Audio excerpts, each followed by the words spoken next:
Hi. Good afternoon, morning. It's not morning for anybody. Maybe some, but most likely it's afternoon. Welcome back to Foundercraft, the MVP show, Minimum Viable Person. I am your co-host, Greg Narain, joined by my friend Thomas Edwards. We are doing our best to muster the energy today to be here. You know, life gets in the way, but I titled this episode "Energy" and what did I remember now? Excitement. Excitement. I do not sound very excited, but we'll get into it. We'll get into it. So, Thomas, how you doing, man? You know, all things considered, I'm doing well. Like, I don't really have anything that I should complain about. We got a Jamaican VP. I know, and that's pretty awesome. Like that is honestly probably the most energized thing I'm energized about right now is actually that. Yeah, I love that. That's pretty dope. I will say an interesting thing that's come up in sort of like the conversations is how different people have, and I'm happy that everyone is excited, that people are excited about it. Yeah. But I also find it really interesting, like the identity stuff around it, right? Like, so, so some people are like, she's black. And then some people are like, she's Asian, right? And I get she's black, I guess, right? Like she's Jamaican to me and Indian, right? Yeah. Like, like as we would call it, it's just kind of like a coolie, you know? Yeah, which we technically shouldn't use, but like, I know, but we would, sure. Right? Like, but that's also true, right? That being said, I avoided bringing it up, right? I know, no, it's true, and I'm okay. I feel comfortable bringing it up because that is a term that is thrown around in Jamaica like it's confetti. And for those Guyanese people use it all the time, also, right? Like, totally. And I don't think it's for folks who don't know, it is the N-word basically, right? Like, yeah. But I feel like it's kind of a softer version of it. I don't know. Like, totally. It's never, in my experience, it's never been used in a derogatory way. Like in my experience, it's more like all of us. Yeah. More than, like, I feel like, than anything else, right? Like, yeah. I know. I can tell he's like dying over there because he gets it. Right. You know. Yeah. You were saying. Well, no, so the interesting thread that I saw that I don't know if I'm being sensitive, gets a little under my skin, is that Asian people are saying she's Asian, right?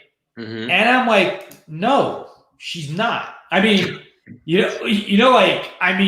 I guess technically, like, if I was filling out a form and I had no other choice, I pick Asian, right? Yeah. Like, but the list of identifiers that come before I get to Asian is long, right? Like, so like I made a comment on my friend's post when he made this thing, and I don't think he means anything by it, right? Like, but I was like, nah. I was like, look, she's American, then she's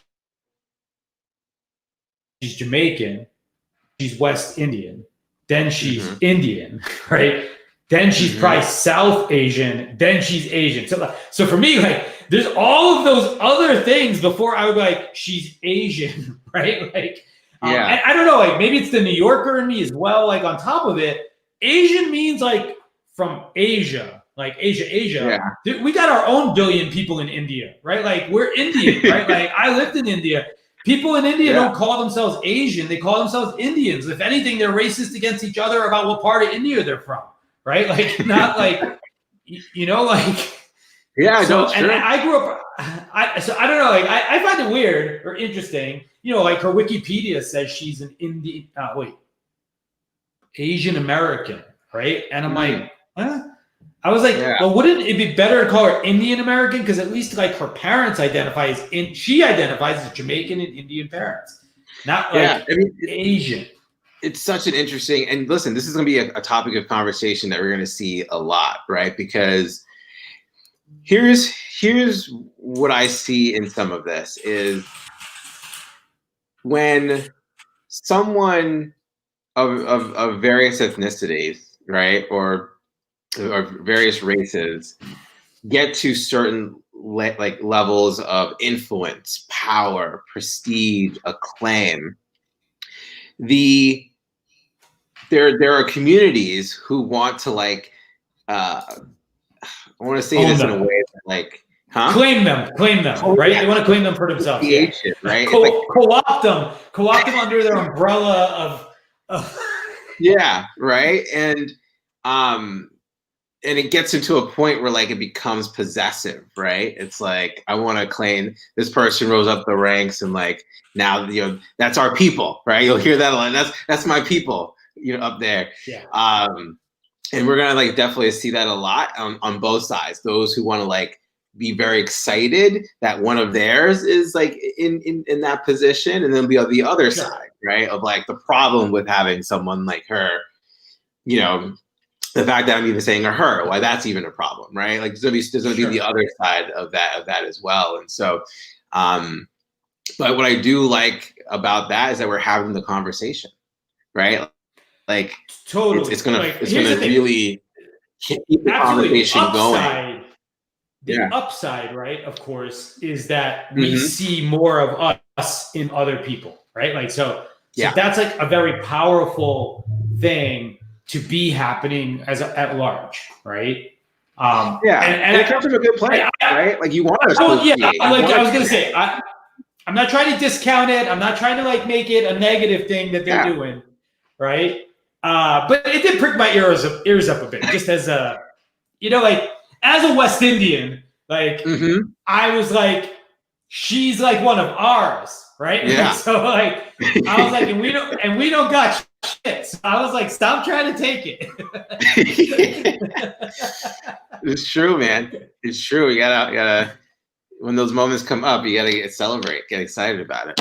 Yeah. But it was good. I mean, it was a great pick, in my opinion. I know we don't talk politics here usually, but but I was happy just for it to be picked, I guess, relatively speaking. I think it feels like we're waiting to exhale on this, right? So we could start to move on with time, right? And then with that came all the speculation and the long list of potentials and us dissecting each of them of why they would be the right or the wrong choice, And the truth of the matter is, you get to such a point that there will now always be people who will like and dislike whatever decision that was made.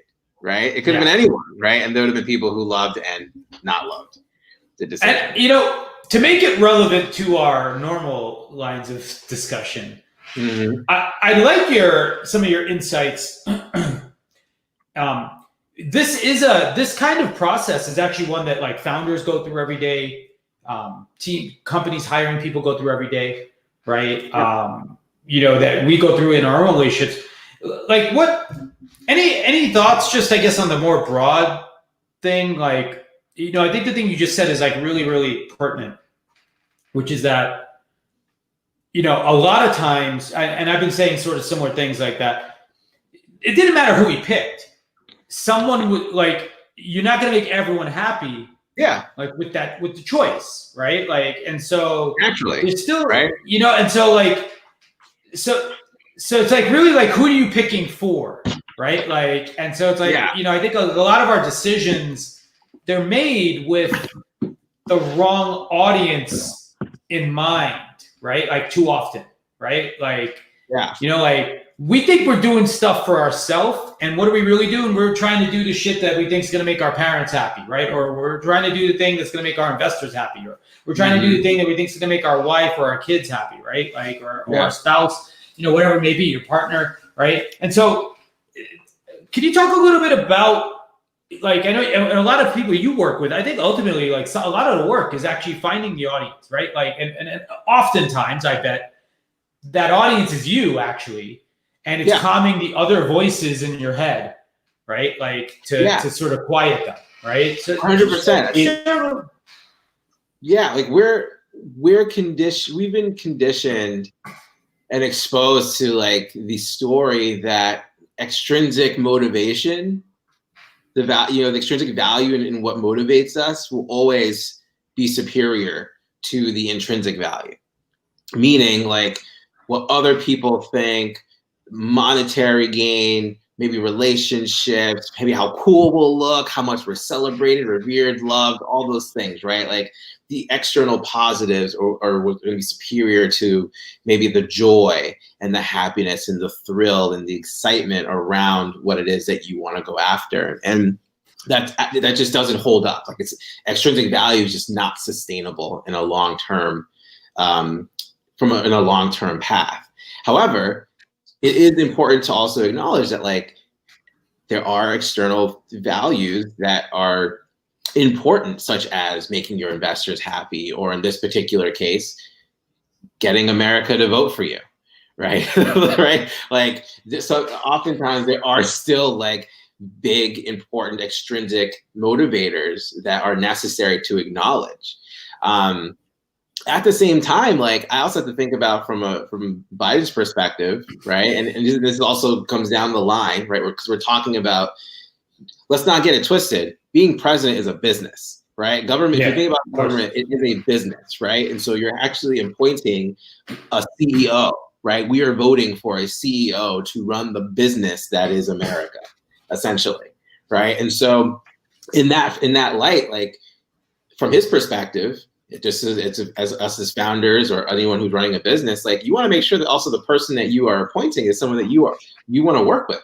That you're going to be okay that if conflict were to come up or disagreements are going to come up, you guys will be able to get through it and do it in a way that's. What, you can't find your what? Your bowl? The bowl is actually downstairs in the living room. That's where you brought it down. How does it feel to be able to say downstairs now, huh? I know, it feels great. I know, it feels great. I think that's right, by the way. And to any founders out who don't realize this, when you pick your co-founder, when you pick your business, you likely should be planning to commit to 10 years of that stuff, right? Yeah. If you're serious, and picking your co-founder, in my experience, probably is not quite as long. Right? Mm-hmm. Usually co-founders don't last the whole length of a company, but it's probably still 5 years, right? Yeah. Right? If unless you like made a really, really bad choice. So can you spend the next 5 years with somebody? Yeah, even if the length of time may not be as long, right? The intensity of the relationship is also something to really prioritize, because even though you may be together for let's say for 2 years, right? Let's say you go through a very unicorn-like experience, right? And like, let's say like unprecedented 2 years. All limerence at the beginning. Yeah, right? Just like startup to exit, right? Like, those are going to be some intense 2 years, right? Right? It's very intense 2 years. So even just the intensity and the depth of the relationship will make it matter, What about picking your VP team, right? So it's a great example of just like, the extrinsic value of making other people, right? If you were to, let's say, if you were a founder and you had employees and you were to hire like a CMO, right? You do have to weigh the idea of like, how is that person going to show up for the rest of the team? And also, how is this going to look for investors? You think about, for example, I just read on an email this morning that Stripe, the, payment processor, right? Yeah. They were able to poach GM's. Oh yeah, GM, right? CFO, right? She's the CFO, yeah. Yeah, of GM, like big, right? So apparently it's like a big deal, right? And it makes you wonder, like maybe this is for an IPO, right? Maybe this is positioning them that's going to make to increase their valuation, right? They're going to allow other investors like Sequoia, after they put in like however much another like million into them, right? I think the valuation is something like 31 billion or something. But like you make these moves, and from the and it has to, you have to consider also the optics of it, but you also have to consider the intrinsic value of what it's going to look like internally as well, right? So I'm sure that Biden had multiple discussions with many of the potential VPs, right? Almost like a pseudo interview process to see if this is actually going to be something that I want to be in for 8 years. Even if I get reelected, like, is this going to be a relationship I want to have for 8 years? Am I going to trust this person to be like with me in this business called America, right? And like, am I going to have the majority of the employees, aka citizens of America? Am I going to be able to have? If I'm going to be able to have their approval, have them really like this partnership that I'm promoting as like the future of this business called America, you know? So like the optics do matter in some regard. I just always have been in the position that when you get caught up in the optics too much, you lose sight of what is really sustainable, which is the intrinsic value of it all. Yeah, I think when we were when we met actually years ago, I was working through the idea or conceptualizing this idea that a book, I don't know if you remember it, called Quit Filtering.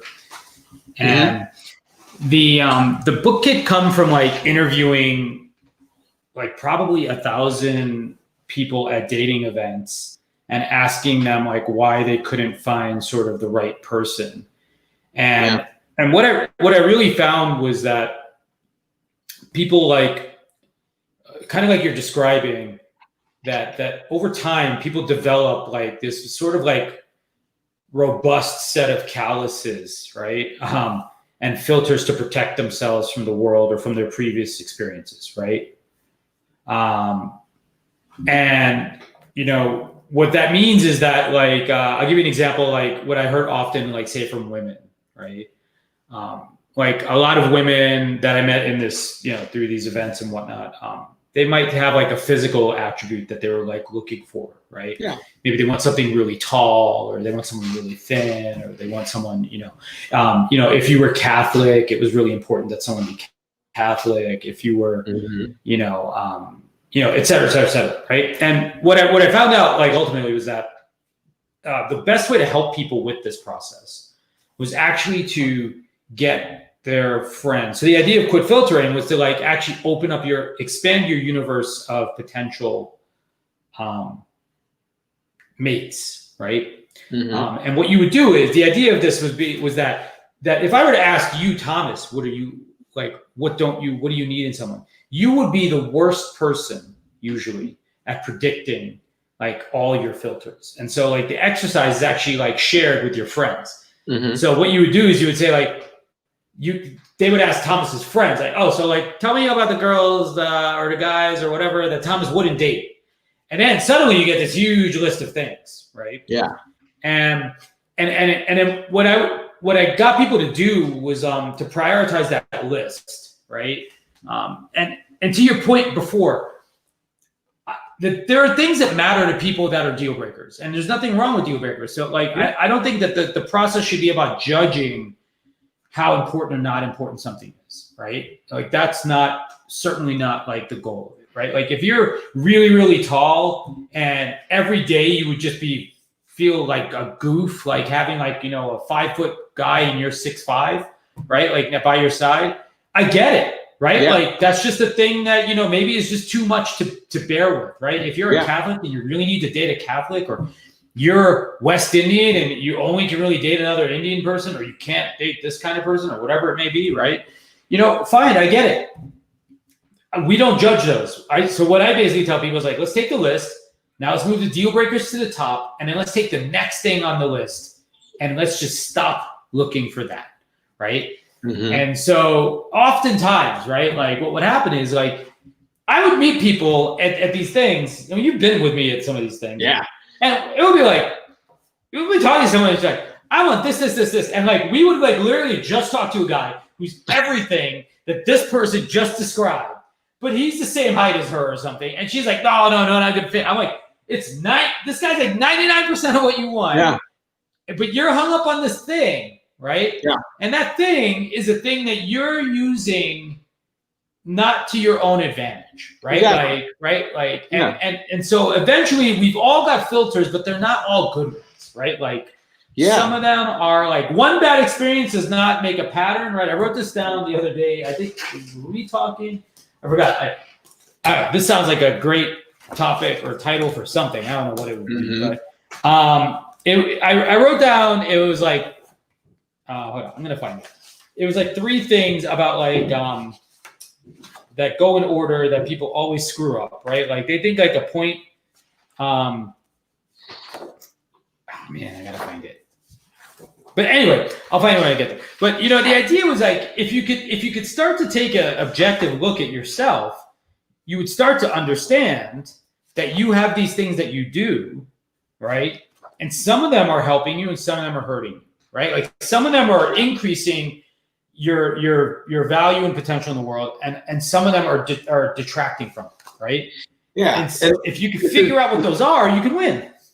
And you also have to understand these are some of the things that like we don't realize our mind does, right? So yeah, totally. Our mind doesn't think in terms of absolutes, right? Like our mind thinks of the most recent relative point. Yes. Right. So for example, like I'll give you a great example, right? I found it just real quick. Point, pattern, promise. Right. Yeah. Right. So 1 data point does not make a pattern. 2 data points still does not guarantee that that's going to be true forever. Yeah. Right. It's true. Right. And honestly, like when you look at that and you see that type of behavior, you then start to realize, wow, like that must have been a potentially traumatic experience for that one time to be like now this instilled belief, right? But going back to like reference points, right? Like I love to use the Olympics as a great reference point here, and I think that's a great question, Caroline. You're like about that. So let me talk about that next. But imagine like you're in the Olympics, you compete, and now like you're watching the podium, right? The medal ceremony, so to speak. You'll see like the person who's getting the gold is super pumped, super excited, and of course, like they got gold, right? Second place, not as excited, right? Not as excited because they didn't get gold, right? They're looking at the first place and they're like, man, I didn't get gold. The third place, pumped. Got bronze because they could have been 4th. they could have been 4th and not at the ceremony, right? And so it's you get to see the different reference points, and in that moment you hear like, oh man, this person has 99% of the things, but then all of a sudden you're like, oh, he's not 6 feet tall, right? And it's like, and then all of a sudden it's like everything else that you were just feeling are now focused. Because we also have a tendency to like a resolution problem, right? Like and we see this a lot, right? Like so 10 days from now I have my show, like to use your example. I'm just hoping for 5th place because like 5th is the last spot that you can get like a medal for, right? I have no illusions that I'm going to win. I saw a picture of my friend like that I met last year, and he looks freaking crazy and insanely jacked, and then there's me, right? Like we fit inside of him, right? And it's interesting because you're absolutely right. Like as most people find, it's why that 80-20 rule is such a that thing. You know what I mean? Like how 80% of the effort it's so quick to do the first 80%. Thank you, James. I don't know if we'll be on the podium. I will be on the stage, hopefully. But yeah, you know what I mean? Like what happens is as you get closer to like what quote unquote perfection is, the horizon, you start to realize like how much further like it really is. And so like it's like zooming in. It's like pinch to zoom, right? Well, sure, like when I zoom out, like it looks really far, but when you zoom really close, suddenly like that little thing that looks like a straight line is actually like a huge cliff to climb still. Right? Yeah. And most people don't have the ability or potential or the will to sort of get to climb that extra piece, right? Yeah. And so like, you know, like now, like I've lost a lot of weight and we've said this many times, you're always someone else's goal, right? Like most people will be excited to be where I am. And for me, it's just, all I see is like, you got to remember my north is way different than your north now, right? Like, cause what I'm looking at is like fucking monsters. And then like, you know, like, and so that's the interesting thing that happens over time, right? Like, is that as you get closer to the realities that you can imagine, you know, new realities are going to form, and suddenly you don't have the tools at the lower resolution, right, to really understand what's going on at the higher resolution. Totally. And this is what makes like goal setting, this kind of impossible goal setting, even if we can get to that level, or dream creation. These are what makes it very difficult for some people, because they're only allowing themselves to think based on what they know with where they are presently, right? We're inherently limited by our own experience, right? Like, exactly, right? But if you were to open up the possibilities beyond that, right? Even if you don't know how you need to equip yourself, who you actually need to become in order to get to that level, by even just envisioning it, it becomes a part of your reality now. It just has to, because you conceived it, right? And so for someone to get the gold medal at the Olympics, right, they had to think of that a very, very long time ago, before the Olympics were even in question for them. Yeah. Right? It wasn't one of these things where like someone was so good at something to such a level where someone was like, hey, you should do the Olympics. And he was like, yeah, sure, why not? You know what I mean? Or, oh, that's a great idea, I'm gonna go do that, right? Like, this was something, you know what I mean? Like, this is something that is in the realm of their once imagination, at a point where the idea of even being gold sounded like impossible, right? Sure. I mean, even a year ago, bro. Like, totally. Well, I say 18 months ago, right? The idea of you doing a show. No, literally 18 months ago, I had never done one. Yeah, right? Yeah, exactly, right? Like doing a show and placing, right? Like, that sounded insane. And now here you are doing your second show. Yes. Well, it's interesting, you know, I did this article or interview with Goldie recently, and one of the things that it was about mentorship, right? Mm-hmm. And one of the things I pointed out or sort of alluded to, or I talked about in the article a bit, was that one of the things with mentorship that I view it as, which is different than coaching, was that I said like mentorship is really about expanding and collapsing the universe for you, right? Like, because it's really like giving you experience to see around the corner, to like have higher resolution vision, right? Like, so it's like, hey, that seems easy. Let me explain what's in there so you understand it better, right? Yeah. Versus coaching, which I think is like tuning and optimization of what you have to achieve like those goals, right? Like, and so a coach moves you up, right, until they reach the limits of their own potential, their ability to move you up, right? Like, and so it was really interesting how all these like sort of metaphors are kind of convoluted and kind of go together. But I did think it was interesting because, you know, this is why you need other kinds of people in your life, you know, and like in dating and relationships, it's our friends often, and they're not often, by the way, not the best source of advice when it comes to relationships, right? It's like, you know, there's a bit of flexing in terms of like, you know, oh, well, look at how good my relationship is. Just take my advice. Well, that's fucking great for you. Like, what's that works for you. That would never work for me.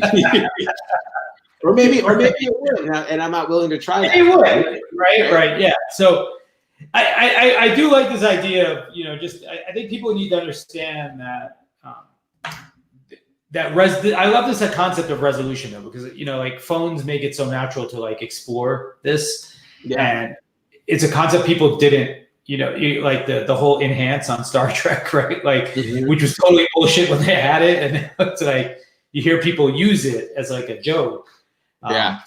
But like we're sort of getting into it, right? Like, and I think like that, like the work you do with your clients is really about this, right? Like, really it's really allowing them to see beyond what they that what they see is there, right? And like, because once again, once it's there, it's now a new reference point for them that they can actually aim towards, even if they're not equipped, right? And to your point, like, I realized when this is in perspective, when I was doing the professional wingman, I peaked personally in my coaching ability years, like just a few years in, because I myself had then got into a relationship, got married, settled down, you know, like if it wasn't for like my overexposure to like the nightlife scene and the singles environment, like who knows if I would have been able to be as good as I was. Like, right, I'm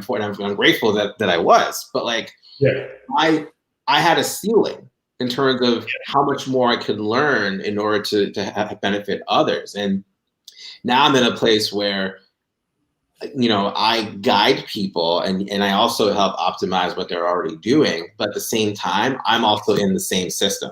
So I'm also looking to level up myself.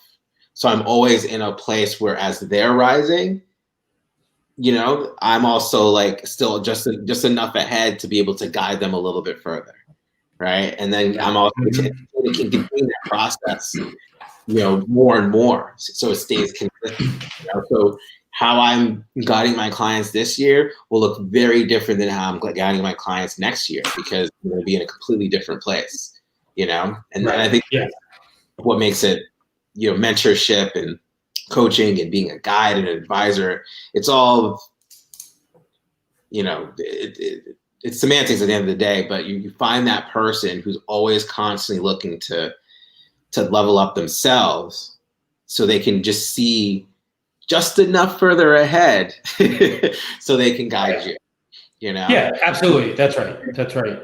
Yeah. And then bringing it back obviously to, you know, Biden and Harris, right? Yep. That's part of that dynamic too, right? There's going to be some things that Harris is going to be able to see that Biden can't see, that she's going to be able to bring up to Biden, and vice versa. Without a doubt. Yeah. I think that's an interesting, one of the most important attributes she brings to the table, right, is her shared story, of which it's why it's so relatable to us. Like both our parents were immigrants, like, you know, it's like so similar.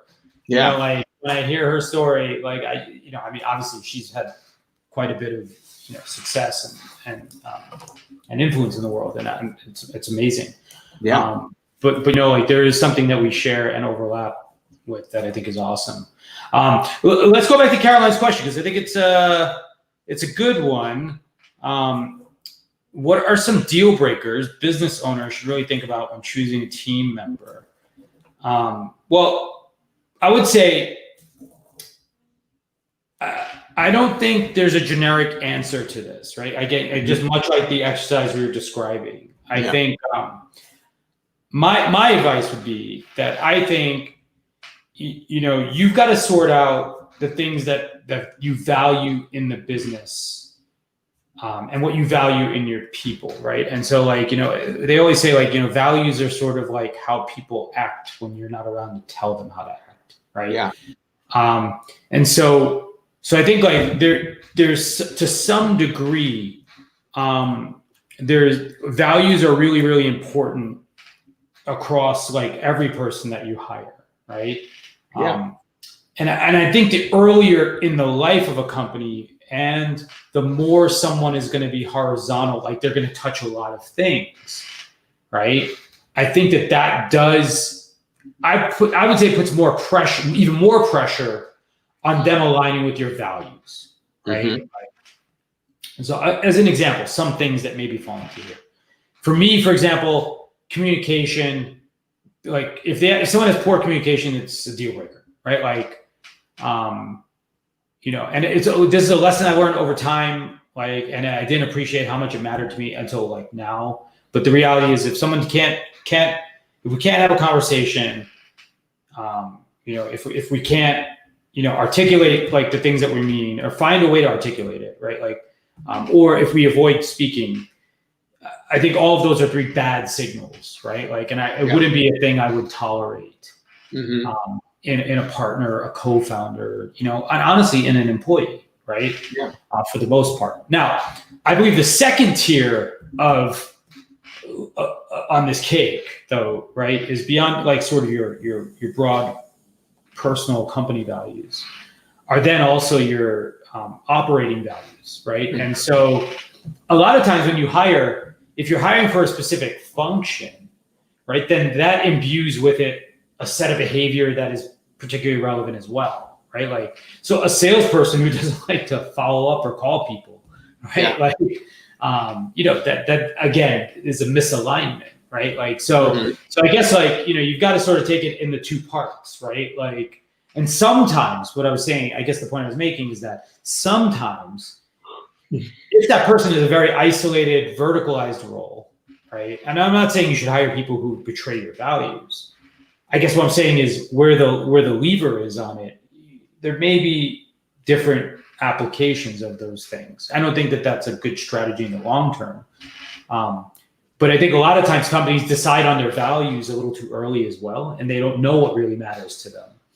Yeah. Right? And so sometimes you have to explore this a bit. But I do think like you may find that you're like, a lot of like software companies will hire a lot of these rock star engineers, and even though they're like fuck all, they work by themselves, they do great work, but they don't really fit into the culture particularly well. That doesn't work out usually in the long term, right? Yeah. Like I guess is the main point, right? Yeah. But it doesn't mean it's not valuable, right? Exactly. This is where extrinsic and intrinsic value come into play, right? Because a lot of people, when it comes to extrinsic value, comes with like operational value, right? Like, yeah, exactly. We look at performance, right, et cetera, and usually there's a dotted line. But if your job is grow revenue, you just tell someone, hey, just go make as much money as possible. And then period, right? Like, but don't steal from people. Like if you if you leave that out, well then they might go do that, right? Yeah. Like, and here's the thing: have they failed you in doing what you asked them to do? No. Right? Unless you're applying it both together, right? So I do think that and so I wish this was reconciling, but cultural fit is another sort of thing, and I think that for me, I roll up into that sort of like the underlying sort of values, right? And how we get along. Ageism is another interesting sort of. The intrinsic value is important, and also like as if you're someone who is running a business, right? Like your values and the company's values may change over time, and you have to be understanding, and not only understanding, but like accepting, but like willing to go along with that, and making sure that your person, yourself, is clear to be able to know that distinction and not have it get in the way with being able to assemble your team. Because that's going to be really important, because the intrinsic value is what's going to keep the house together, right? Yeah. And then ideally you want the extrinsic value, which is the operational value, to be there too. But and you point out a problem that I see in a lot of companies, right? Yeah. Is that as their values do change, a lot of people have a hard time letting other people go who aren't a fit anymore. Yeah. Right? Just like how many people never break up with someone because even though they know it's over, or they know they've grown apart, but they're too scared to do it, or they're And the moment you realize that it's not a fit, it can immediately become toxic for you and for the business, right? Because your mind has already made the shift and has left that person or those people and that culture behind, right? And so naturally it starts to really create disconnection. And then disconnection can be felt, whether you think it does or not. And just naturally it creates a little bit of that toxicity that just slowly builds, inside of a culture. And then if it doesn't get checked, it becomes almost like an exoskeleton that prevents sometimes people who are the right fit to be able to break in and be a part of the new culture. It's depending on how many of those older culture people are inside of that business, whether it's leadership, right, or a majority of the people, it can become an issue for sure, you know. And so it just goes back to like the importance of that, of understanding what is important for what role, for the intrinsic value and or the extrinsic value from it. And we can think about this with all of our relationships in our lives, right? There's, you know, I remember back in my drinking days, I had friends who I only drank with, right? Right. And that was, I had a lot of extrinsic value because I knew that if I wanted to go out and I didn't want to be alone, I can just text these people and they would be available to me. But in terms of like the depth of conversation and like how inclusive they are in my life, they didn't hold that, right? I had other friends for that, you know? Yeah. And that's just one example of like how you can really assess those people in your life. I'm not saying to like you to get rid of those people, but just know who they are and what they and what they represent to you and being accepting of that. You know, that's just really important. Totally. I absolutely agree. Yeah, it is interesting because most people, I guess, don't do the work to sort of figure these things out. And so I think it's, you know, same thing with your values or any of these things, right? Like these are things that it takes like some reflection before you understand them, right? Yeah. And so if you don't get to that point, you're not going to really be able to, you're not going to be able to do this work, you know? Yeah. You know, and like, as much as I like hate to say it this way, but like, and not to be like political, I'm actually trying to stay away from being political. But when you think about, there are still some people who take on political roles for actual love of country, right? Like there are people, those people who do exist, even though we are exposed or we see people who showcase ulterior motives for why they were in politics. But like but knowing that like that's still a possibility can give you some I don't know the word, it's like it disrupts the focalism a little bit. Like you're not just focused on those who you see are like corrupt or just not in it for just the extrinsic benefits of being in politics, right? You now get to see that there's other people who might actually love this country, and like even though it might be against or the things that I care about or I want to see, I can still see that love for their country in them and support that, right?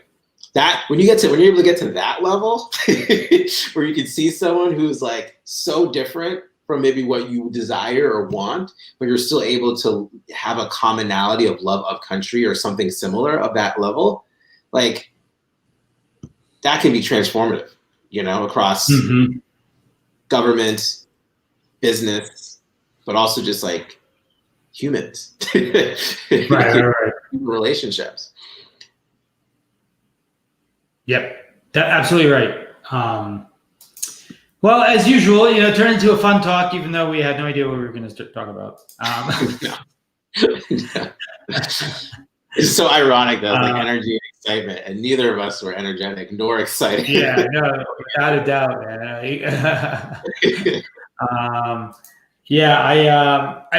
Look, I am excited about just trying to make progress. I do think if there's a lesson in here today, and I think we covered it, you know, fairly well, you know, consider the limitations of your own resolution, right? Like, seek out help if you need to see around a corner, right? Seek out help if you find yourself stuck at some kind of local maximum, right? Like, you can get a lot of help from a lot of people. I think it's just you have to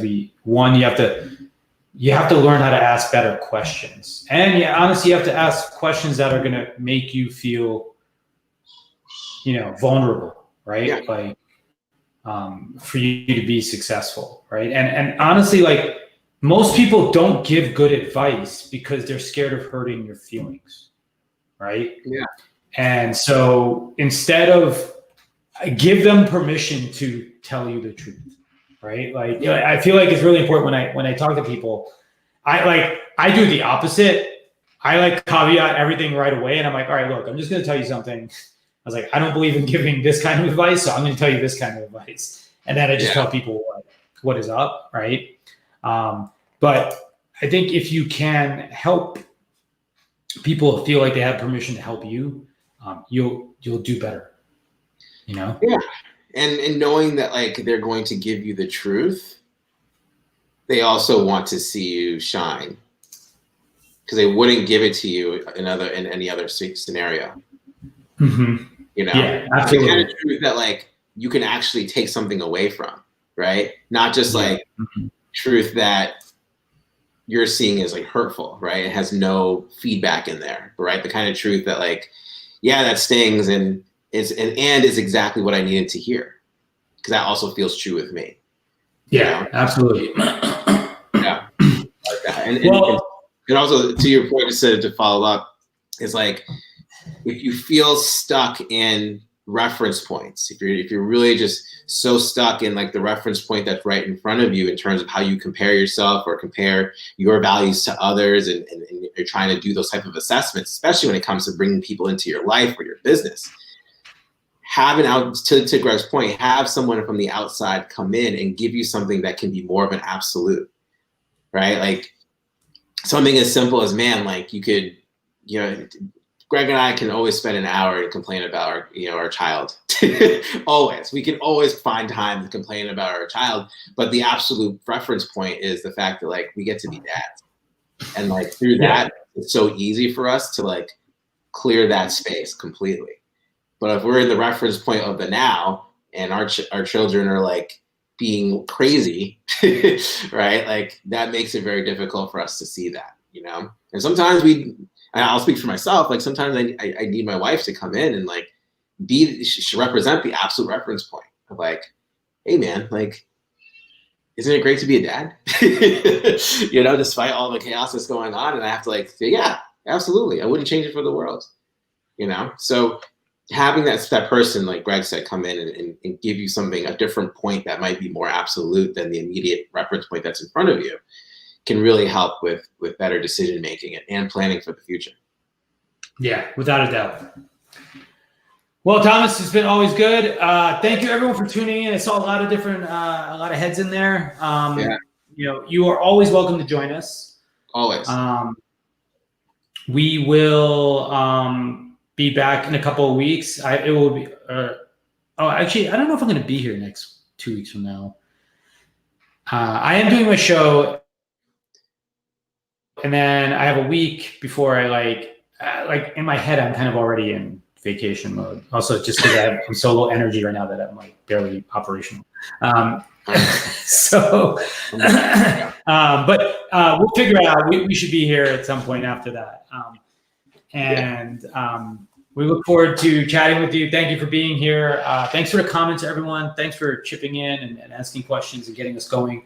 And we look forward to seeing you. Enjoy the rest of the summer. If you do not catch us before it is all up, I hope you get outside or somewhere where you can do something fun. So I'll see you all in a bit. All right. Bye, everyone.